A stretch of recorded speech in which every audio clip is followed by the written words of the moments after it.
launch, but it's here, we're doing it, and thank you for coming. And today we're going to launch 6 novellas and 1 book of poetry, just for relief, just to give you a break from that prose. In the first half, we're going to be presenting a book entitled "A Man Who Was No One" by Hugh Graham. Yeah. If you know Hugh, please raise your hand. A collaboration entitled "Vice Versa" by Renée van Paschen and Paquin. Actually, it's 2 books of poetry, I realize. I was wrong. It's 2 books of poetry. Yeah. Brace Yourselves by Rocco de Giacomo. Come on, Rocco. The Finest Supermarket in Kabul by Are there any of Elle's friends in the room? Holy shit. Fugue and Green by Brenda, Clews, also our photographer. The Sanguinaires by Gabriel Verveniotis.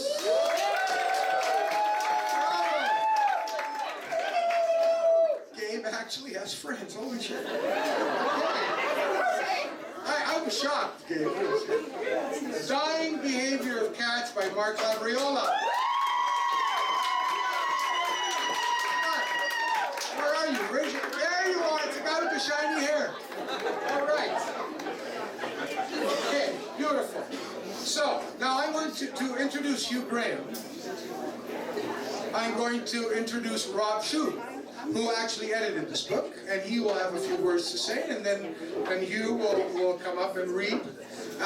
Just for the authors, there are 7 books, so, you know, don't read too much, you know what I mean? Just give them a taste, a little seduction. Too much seduction, no good. And then, come on up. Rob.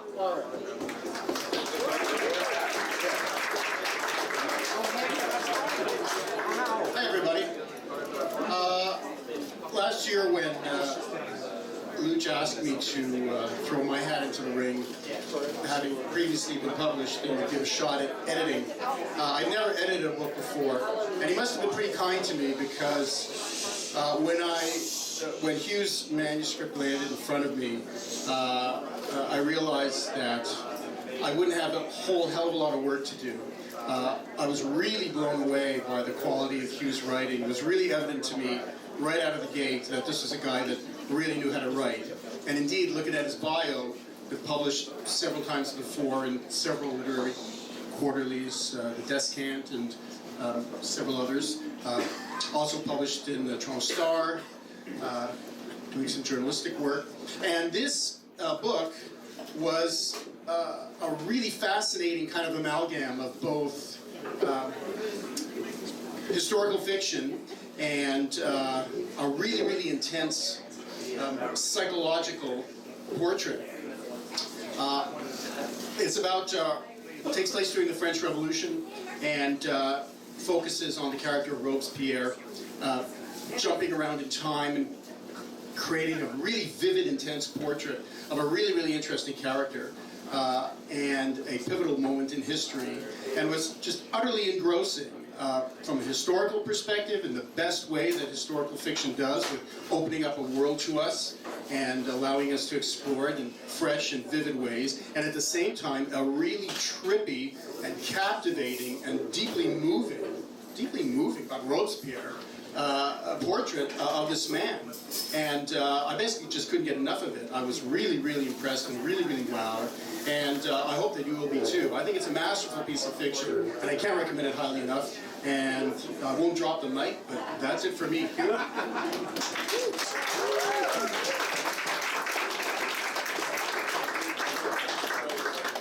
Thank you, Robert.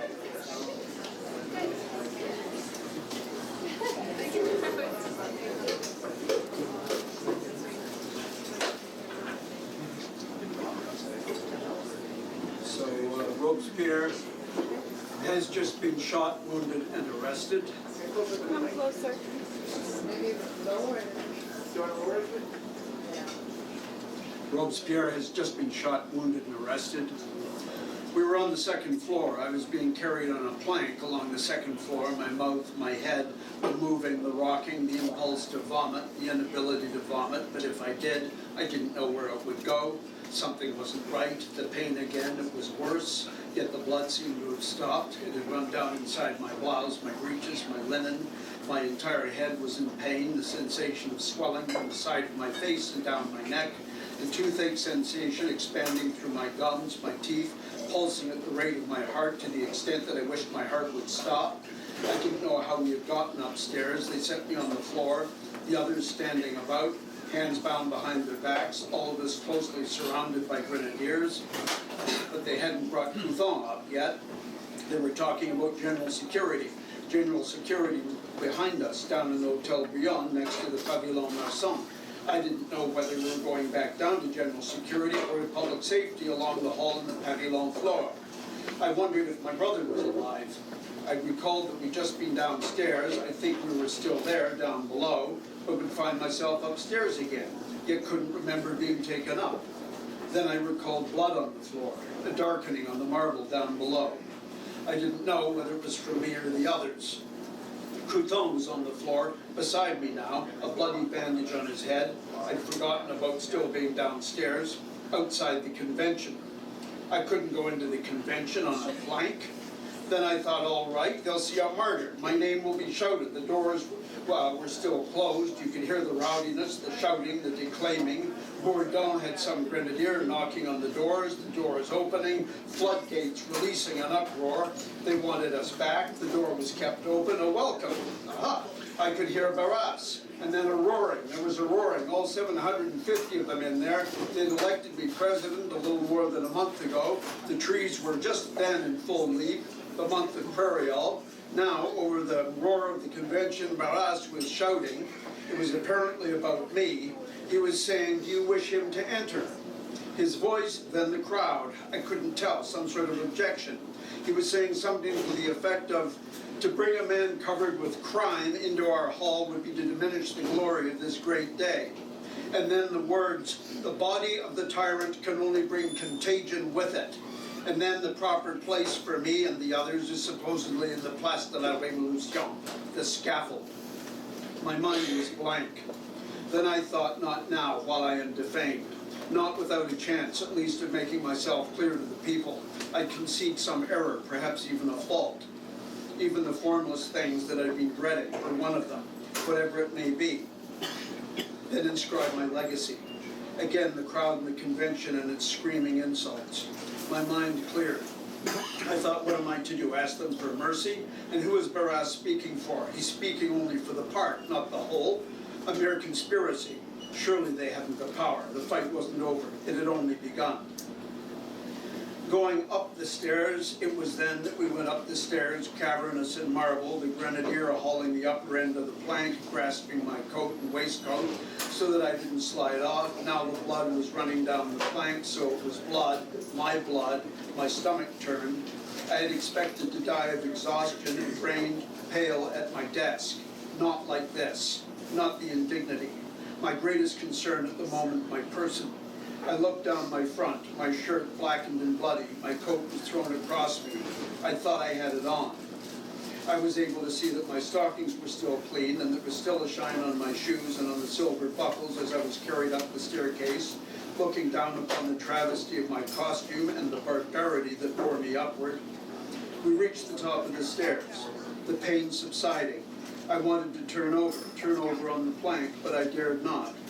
How many times had I gone up that same staircase, vast and exhausting, carrying papers, files, lists. Lists, I thought. A list or list of names. Lists written or in my head, or on paper shortly to be destroyed. Yet now, they appeared as those monstrous bugbears that had followed me in my mind, increasingly, mad, flapping bats of the mind, vague self-recriminations. If that's what had brought us here, brought me here, my fears, names grown into monstrosities, shadows, perhaps imagined, then again contained on paper, to be memorized and then destroyed.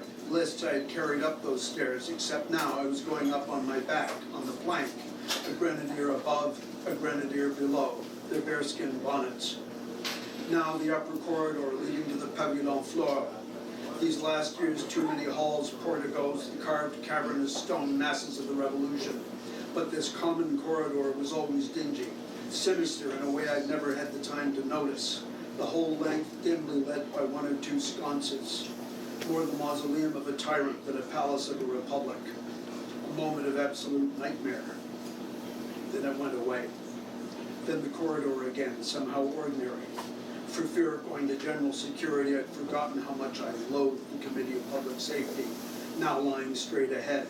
Back to that daily nightmare, to that hideous chamber, doubtless to be questioned again, but by whom? Under what authority? They'd know I still had my people, not to mention the National Guard, which was ready to crush them. On the other hand, many, if not most, of my best people were with me, their hands tied behind their backs. I could no longer face those green rooms of the Committee of Public Safety.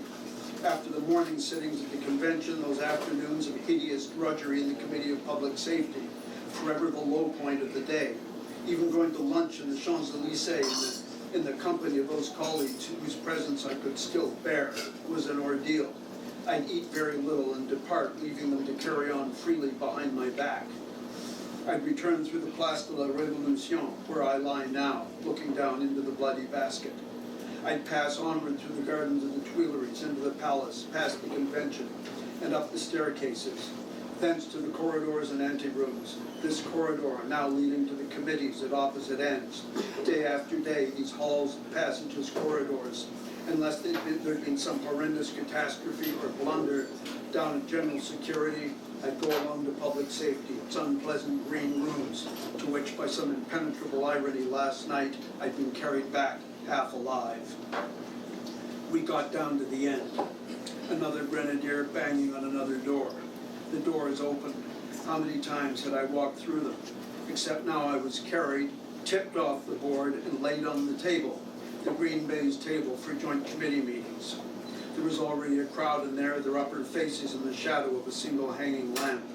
I hoped for sleep, but the swelling in my jaw, my face, constricted my breathing, keeping me awake, which meant thinking, being nagged by the prospect that I had failed the revolution, that somehow I might have driven these people, these faces, to the present extreme, examining my conscience, as was my habit, the endless go-round of thinking and thinking again, self-justification, self-condemnation, getting no further than an uneasy suspicion of my own conduct, my motives, before it all drained away into the dark, the gibbering, muttering voices in my head. The cut of the blade will come as a relief, the whisper of less than a moment to freedom from all this horror, from self-scrutiny, self-recrimination, from handing my enemies some sort of culpability. Thank you.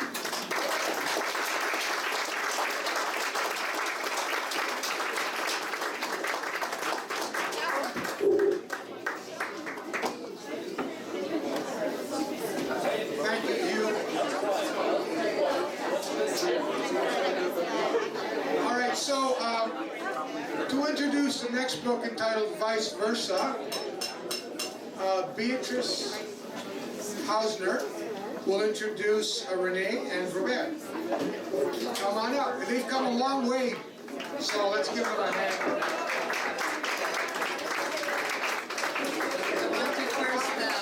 Thank you very much for coming in such large numbers. I'm very flattered to have been invited by Luciano to come back to Quattro in the guise of an editor. When we started the press, I don't know, 12 years ago, one of my conditions or aspirations for the press was that it would become a place for literature in translation. And it has. It's one of the presses in Canada that is publishing the largest numbers of translations. This book came about in a fairly magical way. For many years, Robert Paquin, who's a very dear friend and a very important translator, specializing in film translation, but he translates everything. He's one of the first translators of Michael Ondaatje into French, for example, much before he became a very famous writer. Robert Paquin has, over the years, and I think Ray Ellenwood was in the audience, will agree with me, been sending us, his friends, wonderful little poems that are usually thematic, you know, Valentine's, Christmas, different kinds of themes. They're always wonderfully written rhymes. And I'm always amazed at people who can rhyme anything, because I've never been able to do that. And anyway, about 2 or 3 years ago, Robert proposed a book that is a fantastic notion of a total collaboration, where his poetry would be translated by Renée von Paschen, who is a well-known translator of literature from German into English and vice versa.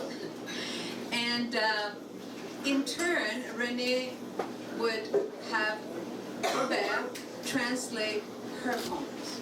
So we've got really 4 books. We've got Renée's poems in French, in English, in the English original translated by Robert. So the translation is a book. The author of the translation is Robert in this case. And then we have on the other side Robert's poetry translated into English by Renée. And it all rhymes, and it all works, and you need to see it, and you need to buy it, because it's a very special book, not just in Canadian poetry, but in Canadian translation. And I can tell you that Canada is in the forefront of literary translation. So here, I would like to introduce our 2 authors, Renée von Paschen and Robert Paquin.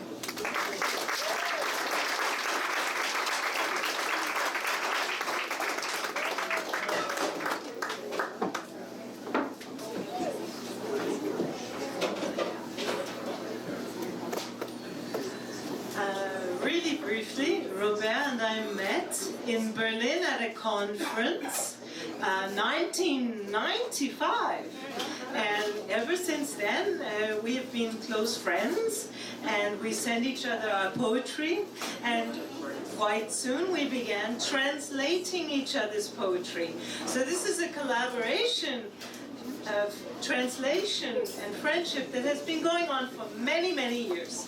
I hope you enjoy it. Our poems are very, very short. Fear not. And I should add, I live in Vienna, Austria at the moment. I'm teaching there, and the first poem is about Vienna, city of music, world famous capital of music, but also very noisy. So, desperately seeking silence, I sit in the jungle of the city, thinking, oh my God, what a pity. Why waste this time enduring this incessant noise and whirring of the cars past my nose, when I'd prefer a rose instead, even if its thorns were to stab me dead. And now, Robert, a different poem in French. I'm not going to read the same poem. We're alternating poems. We're reading different poems. But here, her poem. Croisée de rêve, la joie approche.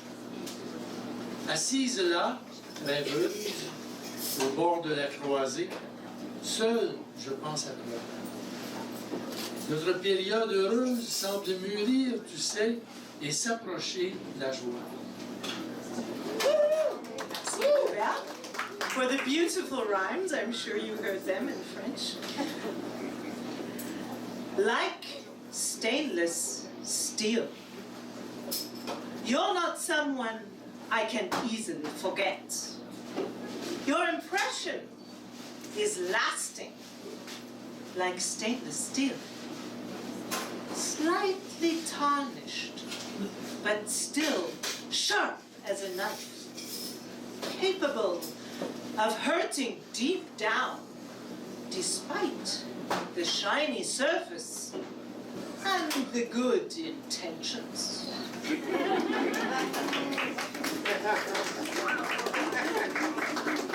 Noyade. Tous les soirs, le ciel colore l'océan. Et moi, j'implore pitié, soleil, reste encore. Je préfère à la lune ton aurore.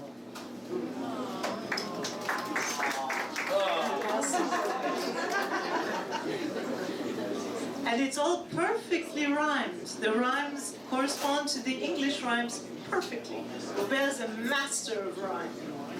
The next is also about the sea. Abandon land. The waves cast shells upon the sand, and creatures of the sea. The endless vista of the crests draws my eye away from shore. The froth so full of life tempts me to abandon land forever.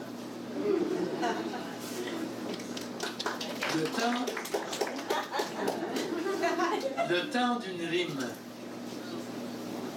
Le temps d'une rime approche à grands pas. Le vers est trop court? On ne le sait pas. Mais pas question surtout qu'il soit décevant comme le serait un grand coup de vent.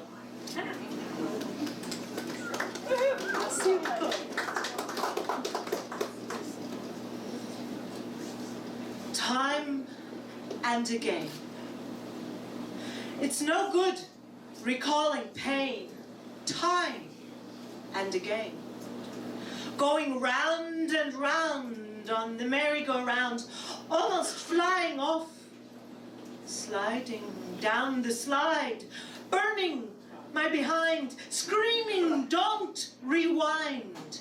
The film of pain and fear, of abandonment, time and again.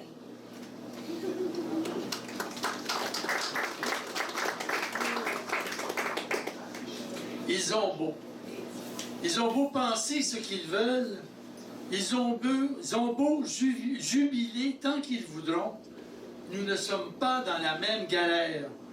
Moi, je peux nager comme un poisson.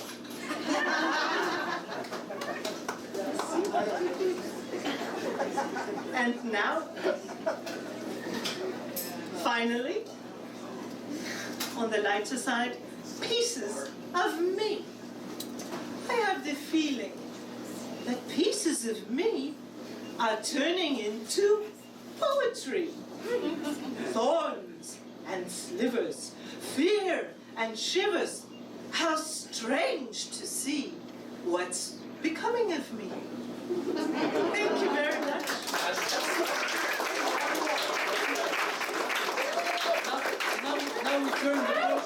Now we turn the book around. Now? Ce sont mes poèmes. J'ai écrit des séries de poèmes sur la Saint-Valentin. Je les affiche chez moi, je les écris pour ma femme. Je les affiche chez moi dans la maison, un par jour, jusqu'au 14. On commence le 8, puis le 9, le 2, le 10. Puis la première série, Renée en a traduit 5 séries de poèmes de la Saint-Valentin. La première série s'intitule « Elle ». En anglais, c'est « About Her ». Alors, le premier de la série, qui va apparaître sur votre mur, sur votre ordinateur, sur votre email, le 11 février, non, pas le 11, le 8 février, c'est son sourire. Son sourire éclatant illumine le jour, et le soleil rougit de plaisir jusqu'au ciel. Un nuage complice rosy, confidentiel. Je rougis moi aussi. Serait-ce par amour? And now, this is the second of the series. Her tears. My lips are adorned with her tears of salt flavor. They nourish my heart. They heighten my fever. Tell me, why do you cry? Who's done you wrong? You great fool, my tears, sing a joyful song. Sa mauvaise humeur. Mais quand elle est fâchée, ses yeux font des éclairs. Redoutez son humeur et craignez sa colère. Racisme et injustice ont l'art de lui déplaire. Dans ses yeux, on voit qu'il y a de l'orage dans l'air.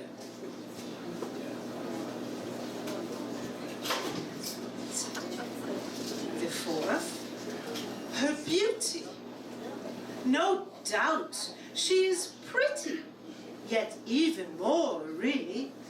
In her soul and her being, her beauty does lie. Her body, a window, my heart will seduce me. And her heart will seduce me, and mine will quiver when hers I spy. Son espoir. On dit qu'en amour, tous les espoirs sont promis.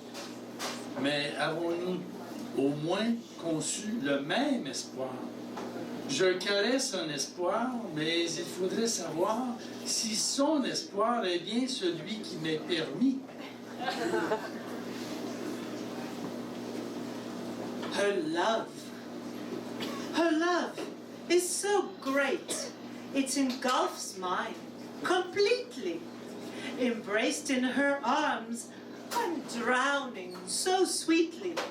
Her love pursues me, as do my daydreams, outdoors, at work, and in bed, it seems. Et le dernier, le 14 février, s'intitule « J'oublie ». J'oublie d'un jour à l'autre à quel point elle est belle. Mais chaque fois que je la vois, soudain je me rappelle.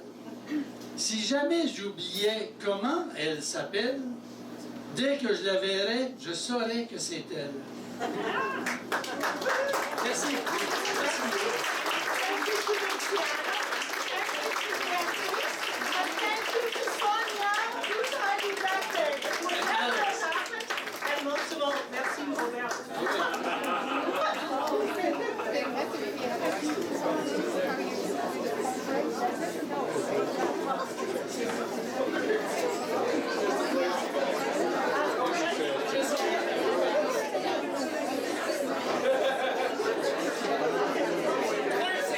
All right. I love short poems. So now I'm going to introduce another poet, Rocco di Giacomo.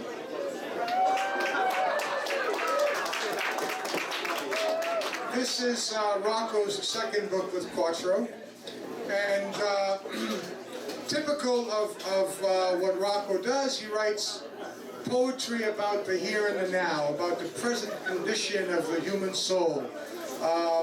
And this book deals with the digital world, digital language. And Rocco's done some very interesting and experimental things with his poetry. I have to say, it's always a pleasure working with Rocco. We meet for lunch, talk about his poetry. He's always worried about his poetry.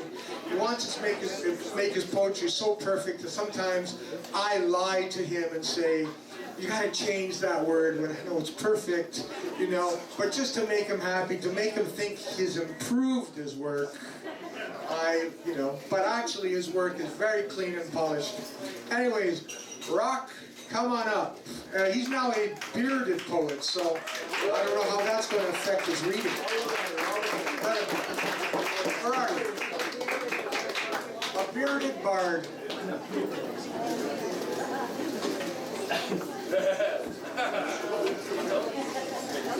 Wow, thank you everybody for coming out, and I'm really excited about the launch, and I'm honored to be sharing the stage with such talent.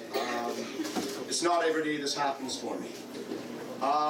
The book that is being launched, the book that I'm launching through Quattro is called Brace Yourselves, and the name comes more from the meme that you see floating around the internet in reference to the Game of Thrones, but it also is a fair warning to the book. The book is, as Luch says, it's a language. It's mostly a language experiment, and I haven't shied away from looking at the language of the internet from every part I could imagine or every part I could find, and so it is funny. It is incredibly vulgar. It is, and I'm not trying to be edgy. It's just that as per the system of which I created these poems, I basically would force myself to take every fifth link, every fifth sentence, and use it regardless of what was in that sentence.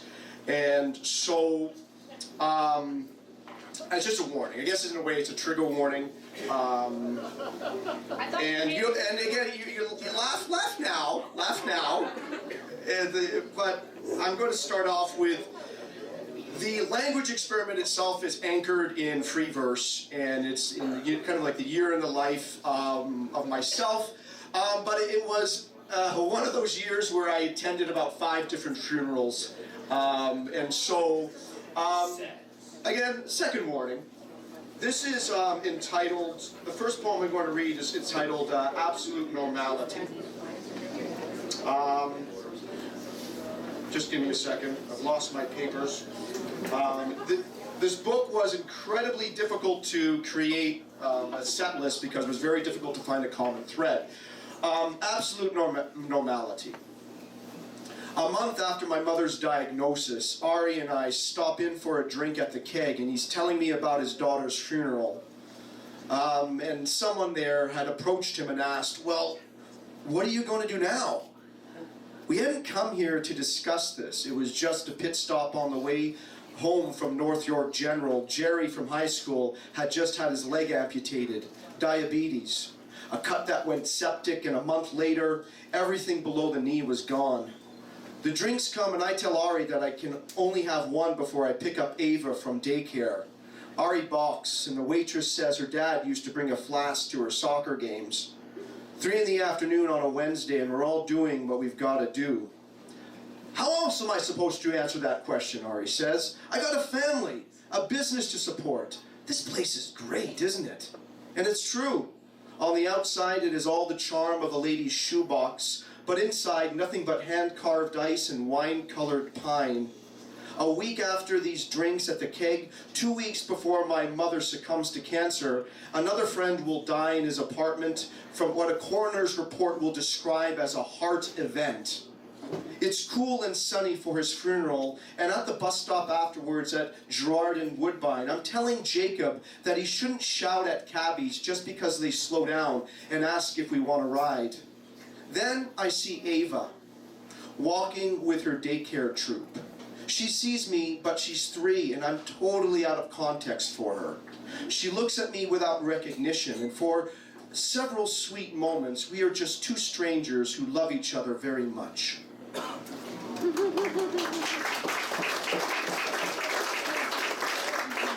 going to do 2 things here. I'm going to, this is unusual, I'm going to touch on a lightning rod issue that will force half of you to decide not to buy the book. Sorry, I'm really sorry. If I can't touch on highly political issues, what the fuck am I doing up here? This is an erasure, and what I've done in this erasure is I haven't completely erased the words. I have used the strike-through function so that the words underneath are still visible. So in a way, I'm trying to subvert the messages or the message of the original text. These are a collection of tweets from that were posted on Twitter from pre-IDF teen girls. IDF means Israeli Defense Forces. This is entitled Death Sentence for Leftists and Arabs. Now everybody gets really quiet. So I will read the original tweets, and then I will go back and read what I have left, what is left over from the erasure.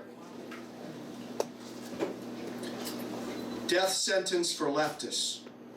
You are the cancer of this country. Death to all of you Arabs and trans fags.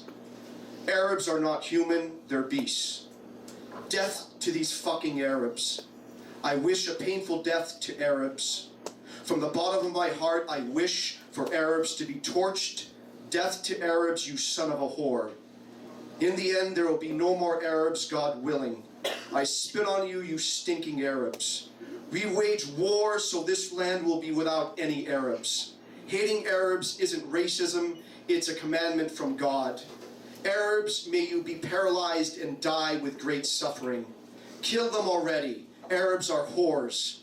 Stinking Arabs, may you die. Amen. Kill Arab children so there won't be a next generation. Now, post-strike through. For Arabs. You are this country. Arabs, I wish from the bottom of my heart, I wish there will be no more war, racism, and suffering. Amen.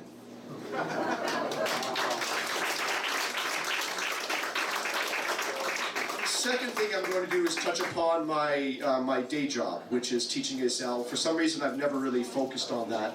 And this is just entitled ESL. There is the weather, yes, in Etobicoke, the giant tiger, the fresh pink mulch under the shrubs, your pregnant wife, how your neighbor, a little context, I teach ESL to newcomers, and so it's usually a great melange of people in the class from all over the world. I'll start again. ESL. There is the weather, yes, in Etobicoke, the giant tiger, the fresh pink mulch under the shrubs, your pregnant wife, how your neighbor came to her at 1 in the morning, told her that if you didn't quit working with the rabbis, he'd deliver your head to her as a gift. You arrived in Canada after they shot your cousin and friend in front of you. You talk like my Italian relatives in Buffalo. You look like you belong at the kitchen table on Easter Sunday. In class, you are on the verge of saying something to the Muslim ladies across from you. And I want to take you aside and tell you that what has happened to you has happened to them. But who am I, whose worst sufferings include a lost dog in grade 5 and being mugged while drunk as a teenager? My tongue is an opinion column from the Toronto Star. Who am I to teach about forgiveness?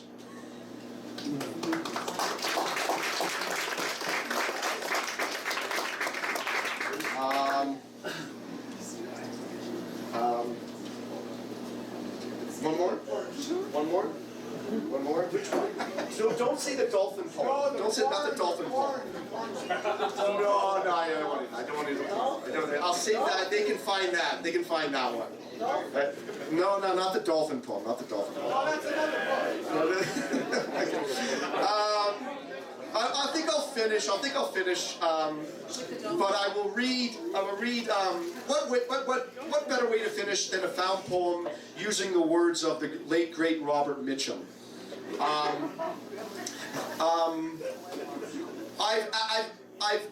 The original question posed to Robert Mitchum was, how long do you figure you've got to live? And I changed it to how long you figure until you become a god. About 3 weeks. I have this rash that grows on my back every 28 days. I was bitten by a rowboat when I was 13 in a park in Cleveland, Ohio, and every 28 days a rash appears on my back. I have offered my body to science. Meanwhile, I sit here and dingle and vegetate. I was a young man of 26 when I arrived here last month. The days are punctuated by sighs of my man Harold as he waits for the pubs to open. But don't get me wrong, I'm usually gay with laughter, fairy-footed, dancing about and rejoicing, but this afternoon, well, I just woke up, so I sit here and weep. Finally, everyone staggers into town to Tom Mash's pub and leaves me here alone, weeping. That's my day. Thank you very much, everybody.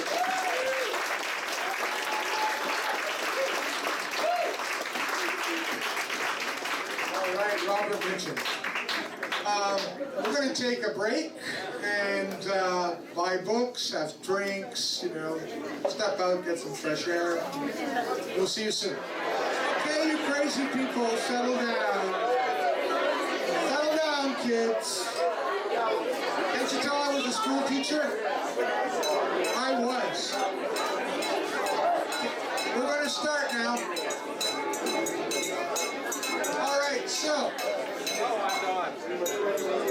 next book we are launching is The Finest Supermarket in Kabul. Does that mean that after Al reads, you guys are leaving? No, you're going to stay.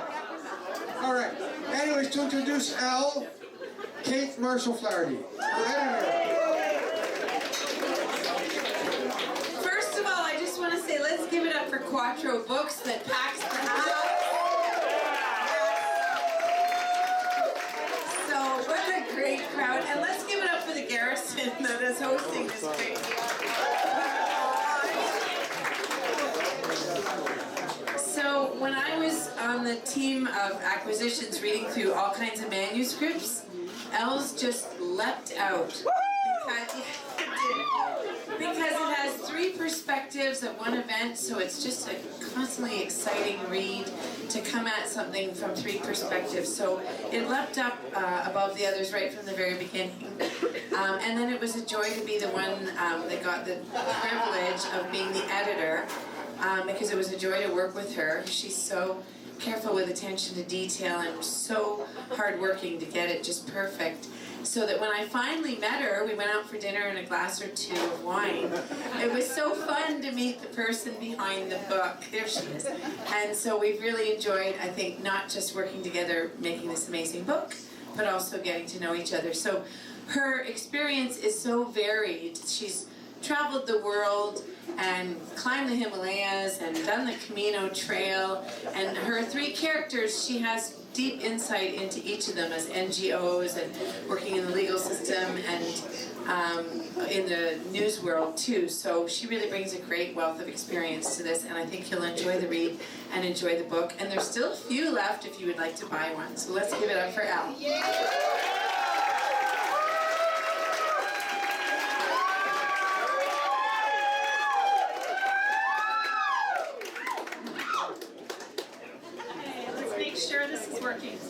I have a few notes, so I'm going to go through those first before I get on to the reading. The first thing I always like to do when I'm at a reading is shout out my mom, Anne-Marie, who's sitting here in the audience.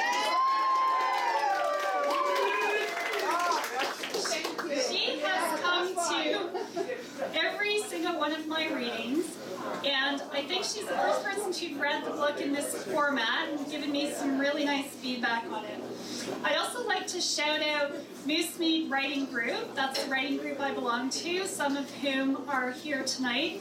Without this writing group, I swear I never would have written this. And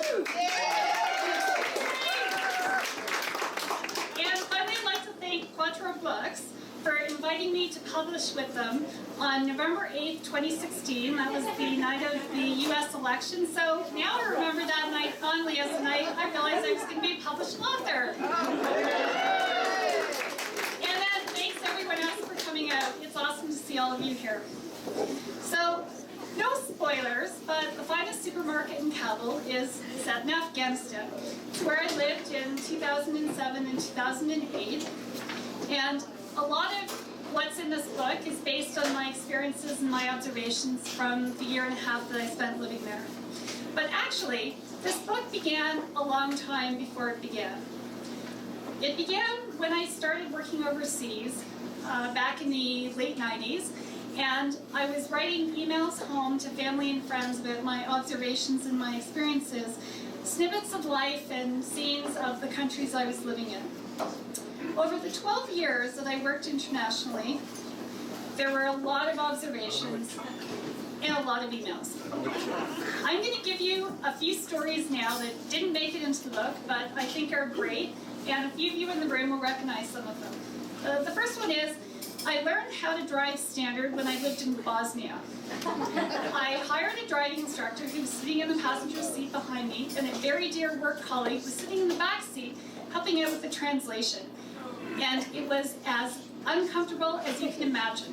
Very quickly, I bought a car and taught myself how to drive. The second story is a day that I spent flying around South Sudan while I was looking for my lost luggage. I've been traveling with the UN, so there you go. Every kind of airline you fly on can actually lose your luggage. While I was backtracking, I finally found it where I'd put it as I was having a layover on one of my stops. A third story is 2006. I flew from Juba, the capital of South Sudan, to Syria without the visa that I was required to have. And the reason I'm very cheeky, which is partially why I did this. But the other reason I did this is I didn't want to fly from Juba to Khartoum, Sudan, to get the visa. That was going to take me a couple of precious vacation days, and I thought, oh, I'm sure I can make this happen. So I arrived, I had a friend waiting for me. She did some magic, and after about 3 hours, I actually got in. I would not recommend traveling this way, though. And the final story I want to share with you is I was in a movie in Afghanistan. It was a 20-minute movie that an expat there was putting together for an application to film school. Let me tell you, I cannot act.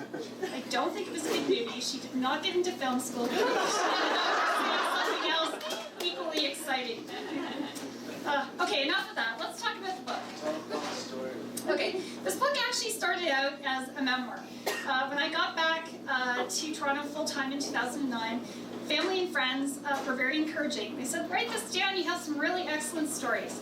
So I gave it a lot of thought, and frankly, it didn't matter which way I structured the narrative, a fish out of water, or hilarious outtakes from some serious situations, or even a more conventional narrative. I just couldn't get it to work. And then I read the story of the finest supermarket's bombing. I shopped in this store when I lived there. Now, the bombing happened after I left, but I still had memories of going there once or twice a month and buying Coke and chips and chocolate bars with names that I could actually recognize. And it was horrifying, but at the same time, there was something that spoke to me. I thought that there might be a story there. And it all came together incredibly neatly. 6 years later, if you call that neat. So I just want to talk about the cover design. I actually had a hand in designing this, which was really fun for me. The tiling that you see in the title is from the real supermarket. So if you would Google finest supermarket or finest store in Kabul, you would see this kind of tiling. So when I look at the book, and I might be the only person in the room who would do this, it actually makes me think of Kabul and the time that I spent there. Okay, so let's get into the book. The setup, which Katie has already mentioned, is 3 different characters who go about their day on January 28th, 2011, which is the day that the bomb happened. And each of these characters tells their story in the first person, one after another.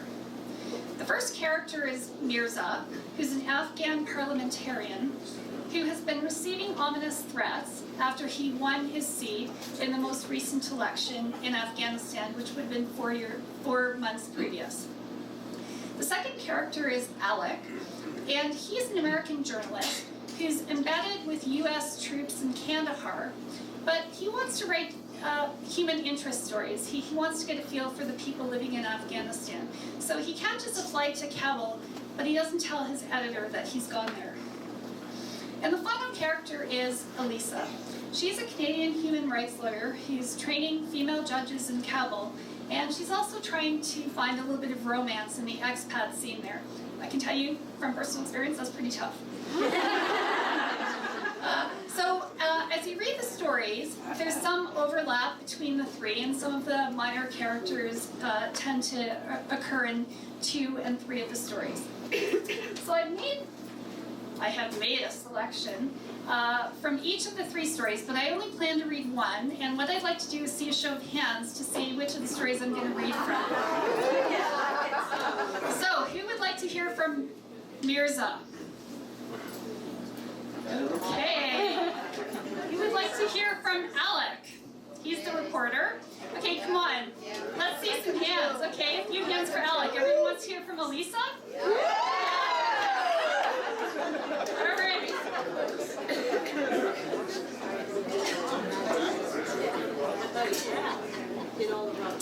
Okay, here's the setup for the, I think about 500 words that I'm going to read from this story. So, Elisa's day has started in the morning on January 28th, and she's done a few of her own things throughout the morning, and is on her way from having been at the gym to downtown Kabul, to a place called Chicken Street, where expats can go shopping. So she's gotten a lift from her driver in the UN car, and she wants to do a bit of shopping.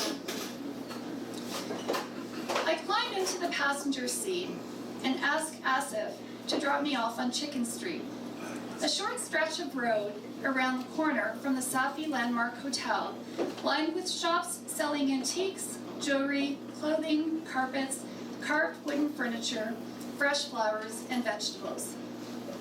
This historic holdover from the Istanbul to Kathmandu hippie trail, traveled by many Europeans and North Americans in the 60s and 70s, is equally intriguing for expats and Afghans, since the goods are exotic and the shopkeepers speak enough English to ably conduct business.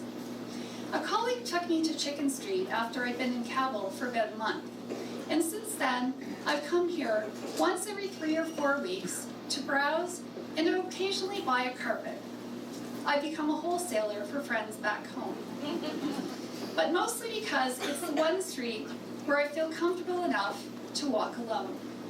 It also gives me the chance to interact with Afghans outside of work colleagues. Pulling my indigo headscarf firmly into place, I arrive at Herat Carpets, where I bought all 3 of my previous carpets.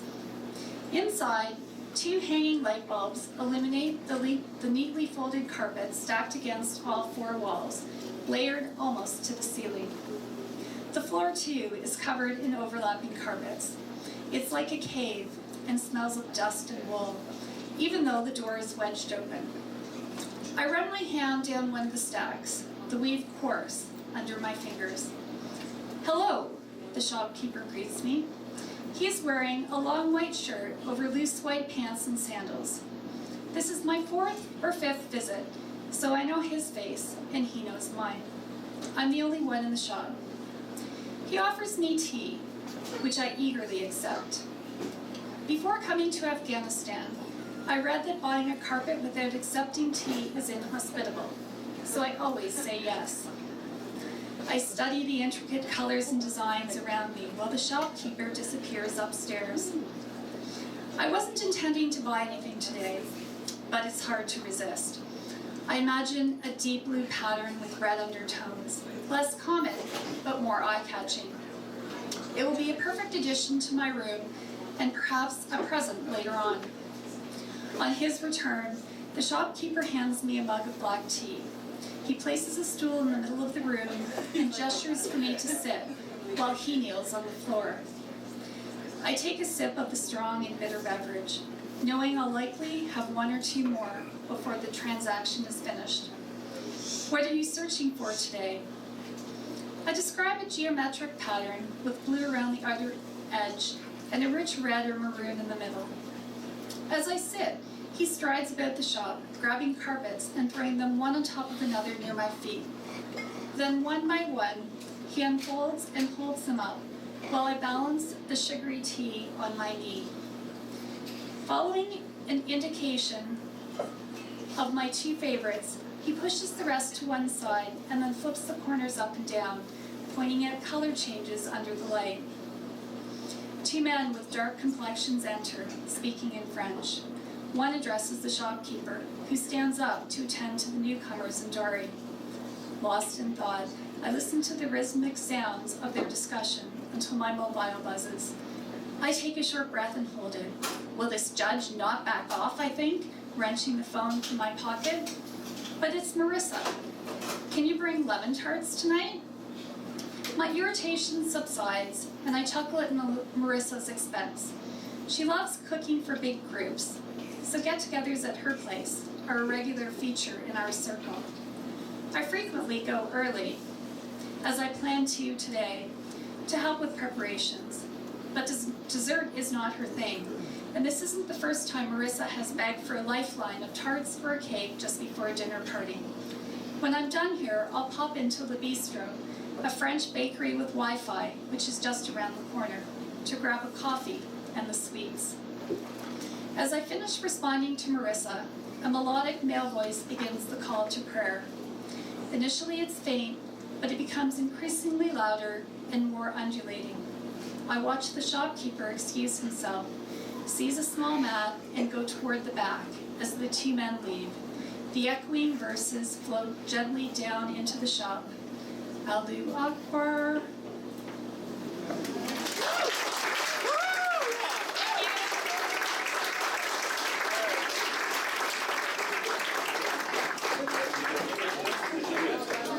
Thank you, Al.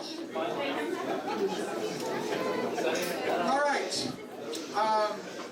Fugue in Green by Brenda Clews. I have known Brenda since York University, 1970s. Actually, I knew her before I actually met her because we were published in the same magazine called Waves. I think her poem was on the opposite page, so if you closed the magazine, the poems actually touched. So there was intimacy between our poetry. The poems sit pretty, no, they don't sit pretty. So there was intimacy between our poetry, and then I finally got to meet Brenda. We became friends, but I didn't see her for about 30 years, and I was wondering if she was still writing. So about a few years ago, we came across each other. She was still writing and producing excellent work. I published a chapbook by her. Guernica published a book titled Fury. Now we're publishing her novella. We're just releasing it, Fugue in Green. Brenda is not only an adventurous performer and a eclectic writer. She writes in many genres. But she's a very gutsy experimental writer. The interesting thing about this book is that the woman character is the bad guy.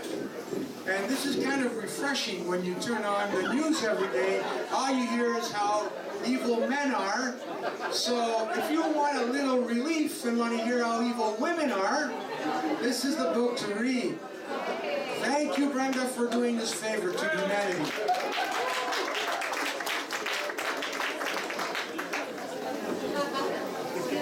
Of course, I'd like to thank my wonderful publisher and friend, Luciano, for publishing this book, and Quattro, and Sonia, and Alex, and they did a fabulous job. The cover is one of my paintings.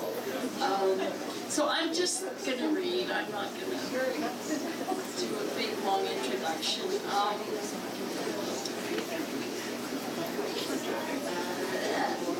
Okay, so the first sentence is, I'm just going to read a little bit. Like a bullet in slow motion, she floated over treetops for as long as it took to blink. In the stalks of grass, shadows watched. Fields watched. The grass rose, murmuring, rebelling against roots.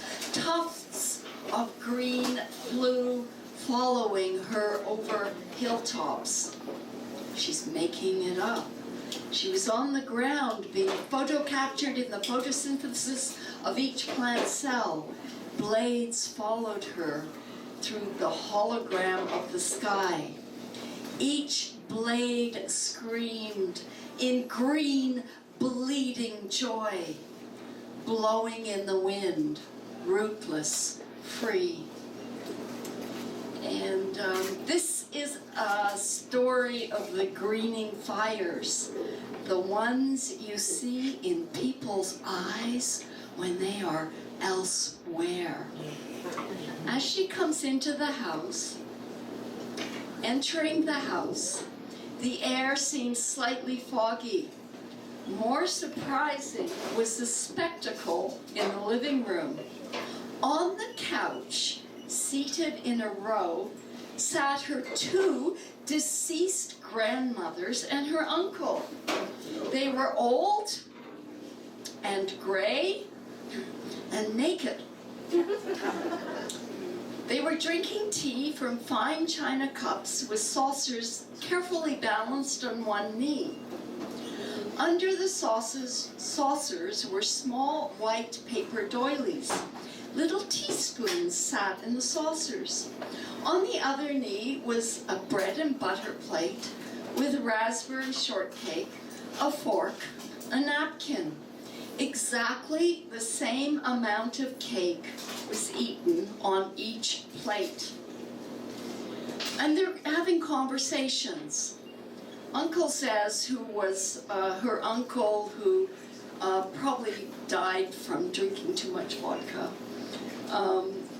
Anyway, Uncle Says murmured that the only problem, because they could time travel, so they're talking about the trips they take. Uncle Says murmurs that the only problem was that it was all finite. You could only visit places and times you'd already lived. Nothing new could happen. You were an infinite loop in the life you had lived. It got boring, he said, visiting your own life over and over, especially that infernal bottle of white fire, because it could never be drunk again. Anyway, there's a bit more conversation there, and they agree. And the grandmother said that traveling was still good, despite the problems with it, though, and better than just lying in your grave day after night after day. So this naked grouping of ancestors, I guess, they really start the ball rolling. They reveal something to the main character, Stieg, that begins the whole journey of the book. And Stieg is 16. She's the main character. Her father's an independent filmmaker and often away. She spends a lot of time in the woods in the property, and so I'm going to read a section from the woods. She felt she belonged in the woods with the green fire. That's where she was happiest. With the grass flying after her. She would lie by the small brook that ran through their woods for hours, listening to the songs of the water, the plants, the insects. Everything had colors around it, an aura. She chatted with the trees, plants, flowers, birds, squirrels, spiders, and other insects endlessly. She was glad her dad owned the property because she liked to be alone. Other people inhibited her. She was free in the woods. The chlorophyll invaded her system. She felt it like a magnetic field, a beaming of green dust. The green spectrum of the rainbow inhabited her. She was no longer in the woods, nature.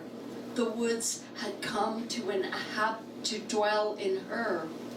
She became the landscape she escaped into. The greening infiltrated her. Separations between person and field disappeared. So there was only one field with an indistinct human shape of the same substance. When the sun shone, she turned to the power and energy of the light suffusing her cells. She was a leaf, a twig, a whirl of wind, the pink petal of a bee-pollinated flower. She was of the arborescent greening of the world. It shaped her.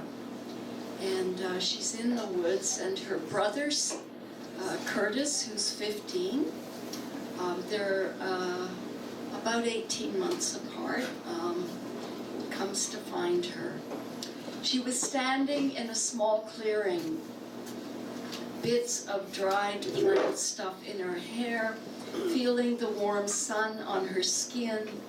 Someone was walking towards her, and the noise of dried stalks being crushed or bent or pressed backwards preceded his arrival. "Stieg, Mom sent me to find you." "Why? I never want to go home." "Me neither, but we have to." Her brother was younger than she by a year and a half. He was taller. She was auburn, and he was dirty blonde. She liked to read and live in her imagination. He liked to watch TV and play sports. Other than having the same parents, they were not very alike. Sometimes they liked each other. Sometimes they fought loudly enough to warrant smacks from their mother. Mostly, they ignored each other. Living in the same house, they rarely talked or did things together or hung out. It was unusual for Curtis to seek her out. "What does she want?"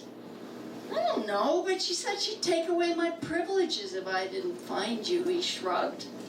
"Like what? What can she take away?" "Oh, my favorite TV shows." "You're being silly. Just go over to Jake's. She can't stop you from watching there." "Yeah, but then I have to come home." "Well, why not stay over? Even if it's a school night, she'd have to handle it." Stieg wanted to stay in the woods for longer. "Oh, too much hassle for me, Stieg.